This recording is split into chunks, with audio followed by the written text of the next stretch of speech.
Shalom, saudaraku yang dikasih Tuhan. Saat ini kita patut bersyukur karena kita masih diberi kesempatan untuk mengikuti persekutuan keluarga kedua Paskah. Mari saudaraku, kita mempersiapkan hati kita dengan bersaat teduh sejenak.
Tuhan Yesus, kami bersyukur kepadamu.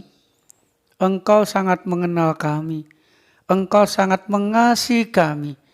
Dan untuk kami, Engkau tidak pernah meninggalkan, tidak pernah menjauh, tetapi menyertai, mendampingi kami dalam segala keadaan kehidupan kami. Sehingga bersama dengan Tuhan Yesus, kami dimampukan menjalani dan melewati segala sesuatu di dalam kehidupan kami dengan baik. Di dalam nama Tuhan Yesus Kristus kami berdoa. Amin.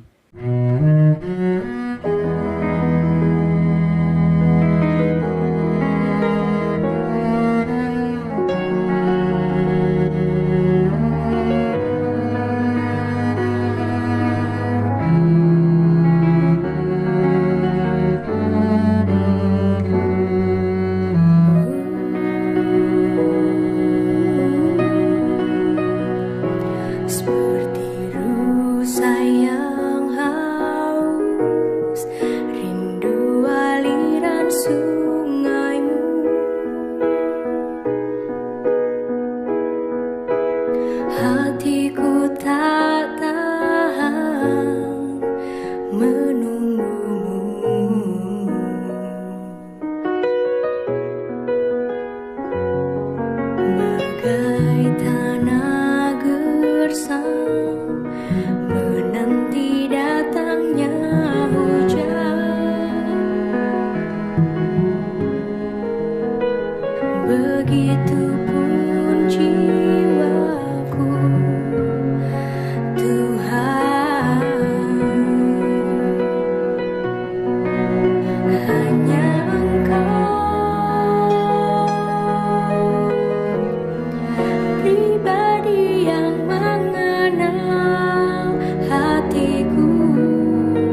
hatiku, tiada yang tersembunyi bagimu. Seluruh isi hatiku kau tahu, dan bawaku untuk lebih dekat lagi padamu.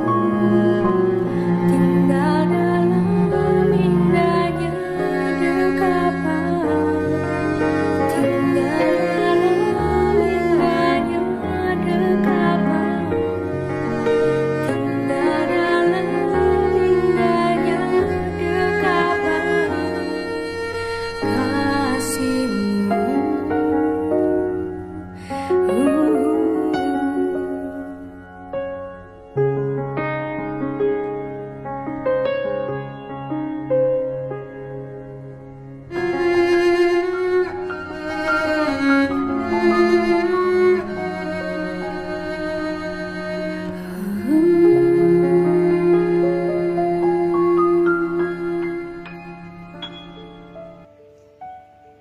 Saudaraku yang dikasihi Tuhan, sebelum kita membaca dan merenungkan firman Tuhan, mari kita berdoa kepada Tuhan.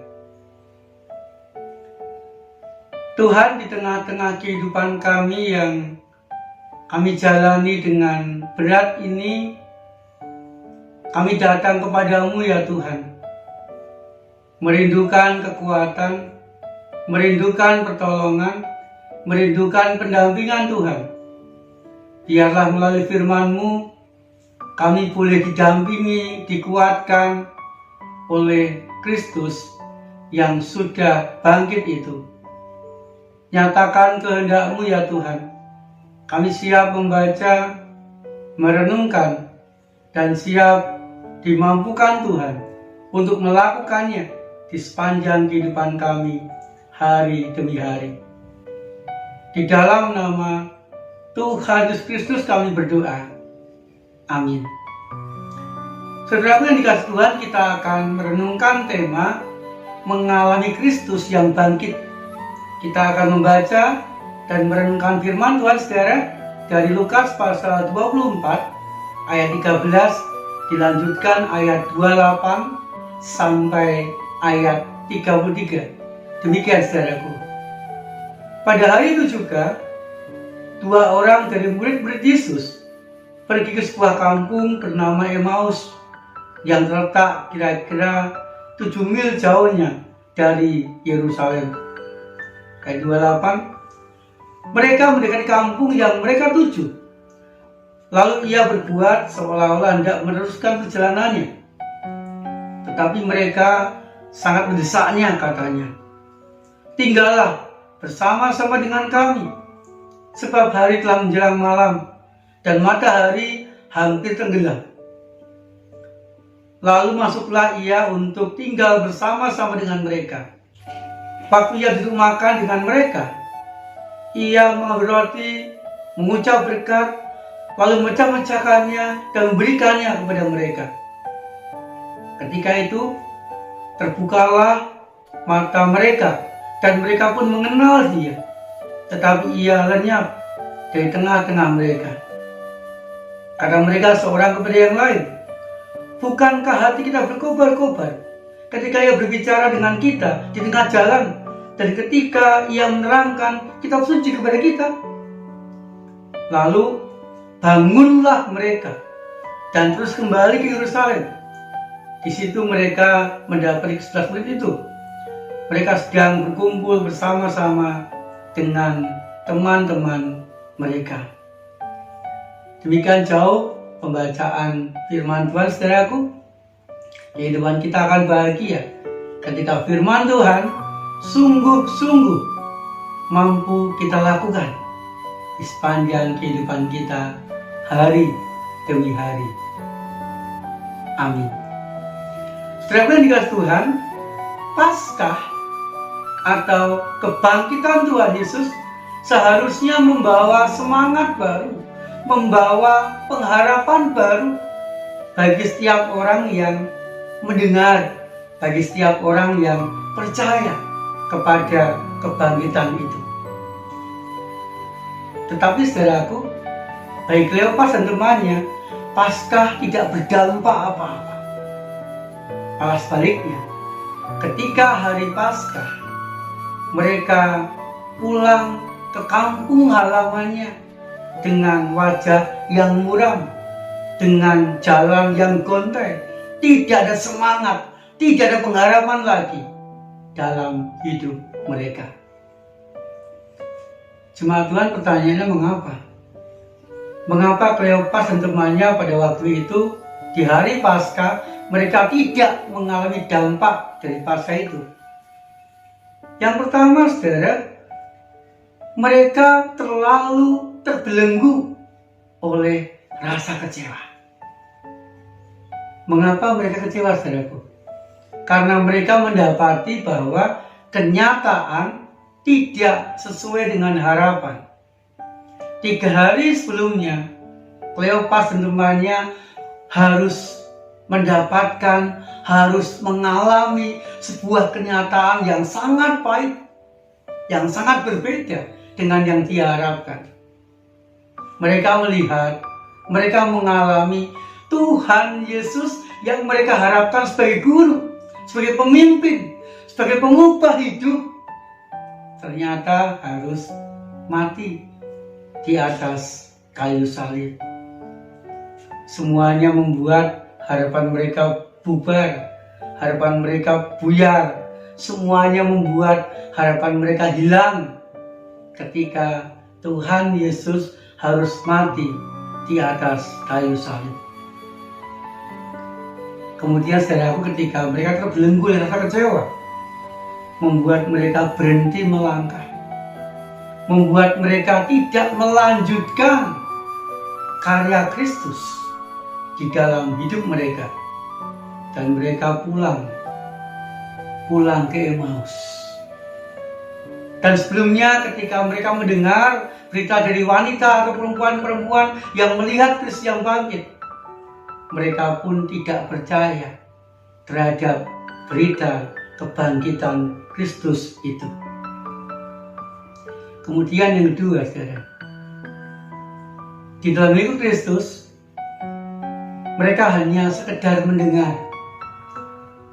Mereka hanya sekedar mengerti akan firman Tuhan, tetapi mereka tidak menghidupi firman Tuhan itu di dalam kehidupan mereka. Sehingga saudara, ketika Tuhan Yesus mendampingi perjalanan pulang mereka, dan ketika Tuhan Yesus mencoba mengingatkan akan firman Tuhan yang pernah Dia katakan bahwa seorang anak manusia harus menderita, mati, dan bangkit pada yang ketiga, ternyata mereka tidak ngeh dengan perkataan Tuhan situ. Mereka tidak ingat akan perkataan Tuhan situ, dan mereka bahkan tidak mengenal Tuhan Yesus yang mendampingi, yang mereka jumpai ketika mereka berjalan pulang ke Emmaus. Artinya apa, saudaraku?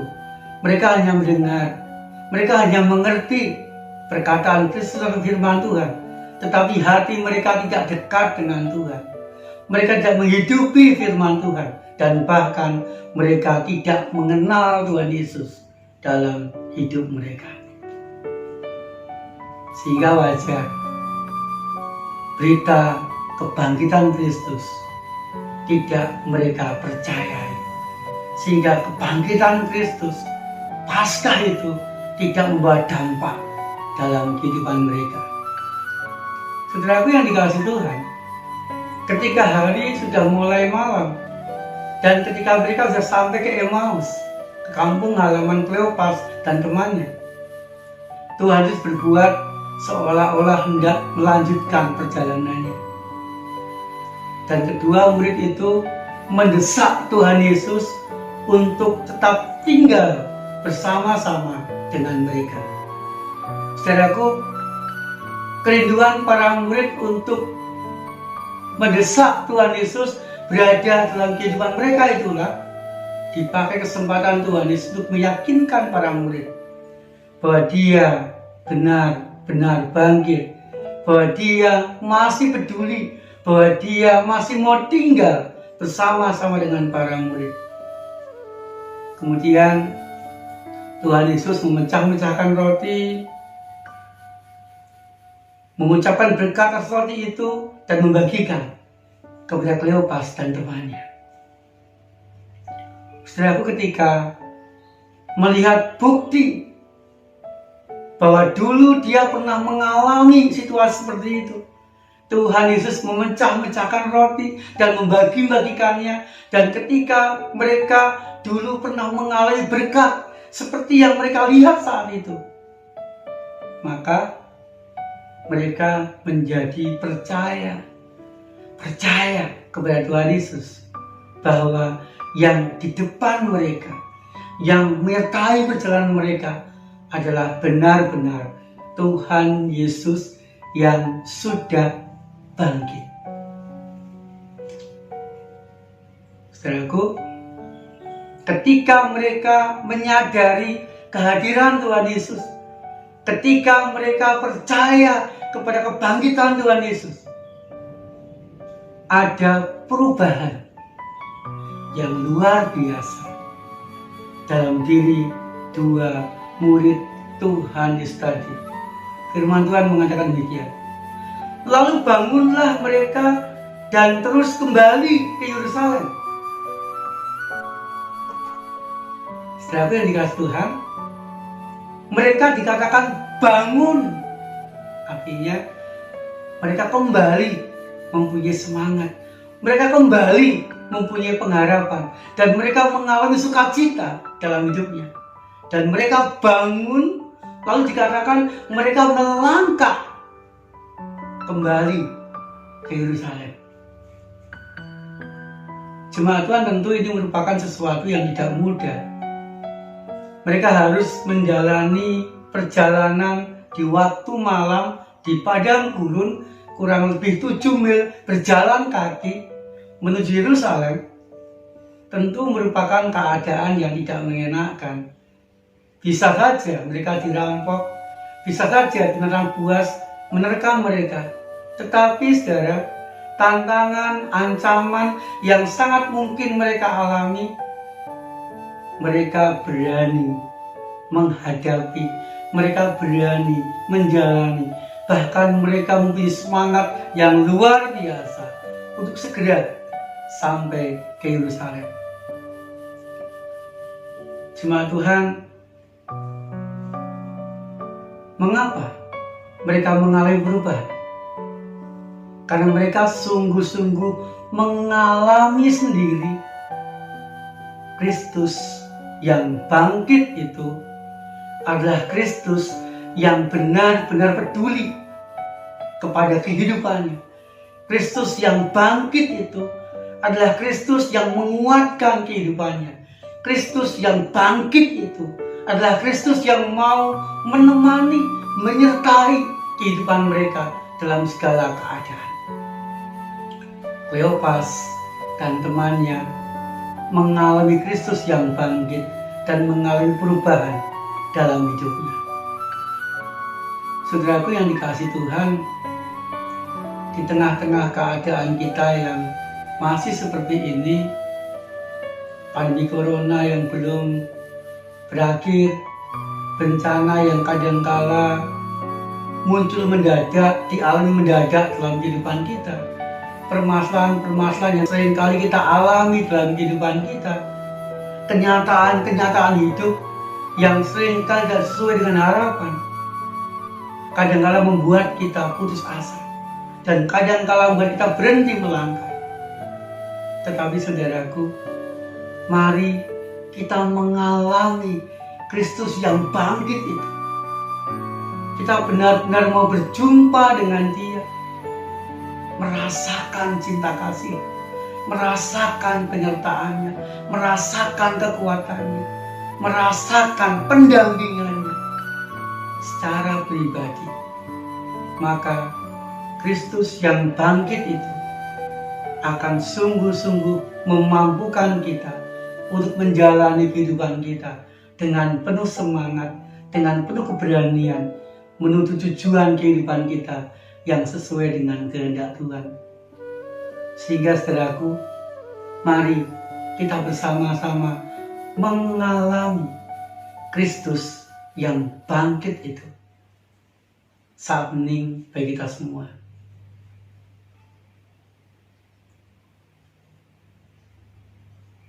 Amin.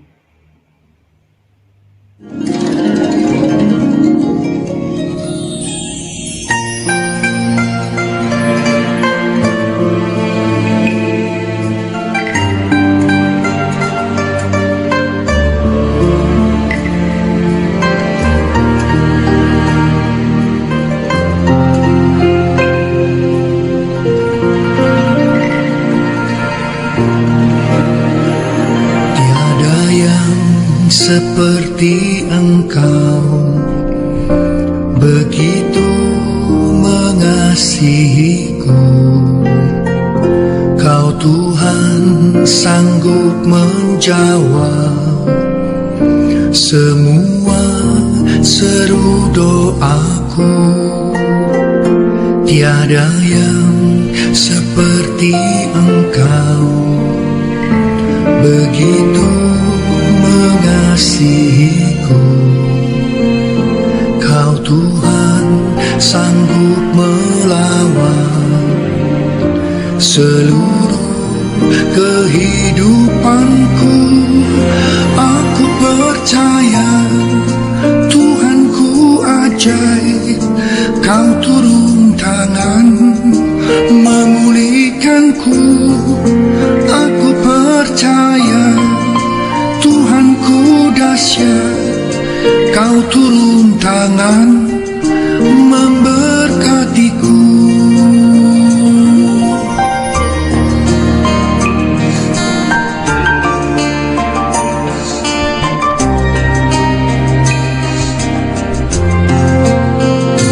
Tiada yang seperti Engkau begitu mengasihiku,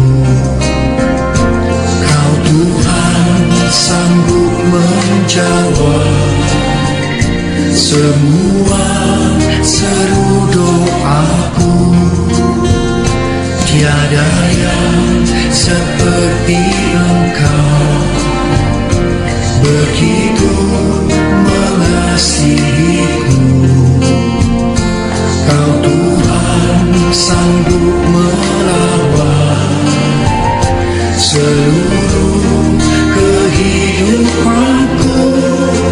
Aku percaya Tuhanku ajaib, Kau turun tangan memulihkanku.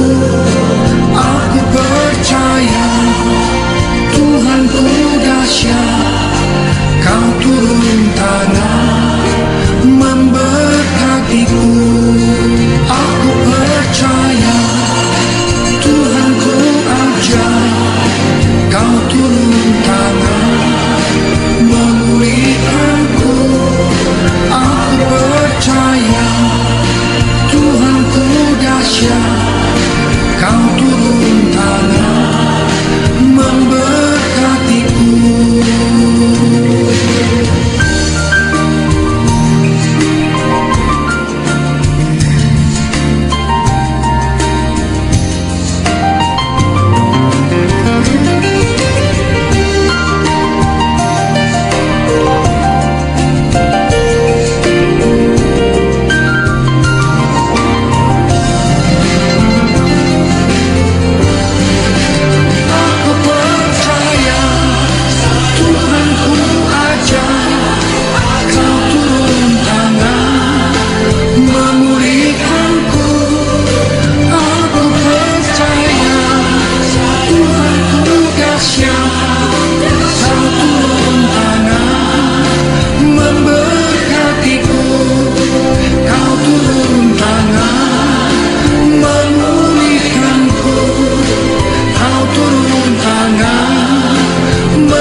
Tiba saatnya saudaraku, mari kita memanjatkan doa-doa syafaat kita.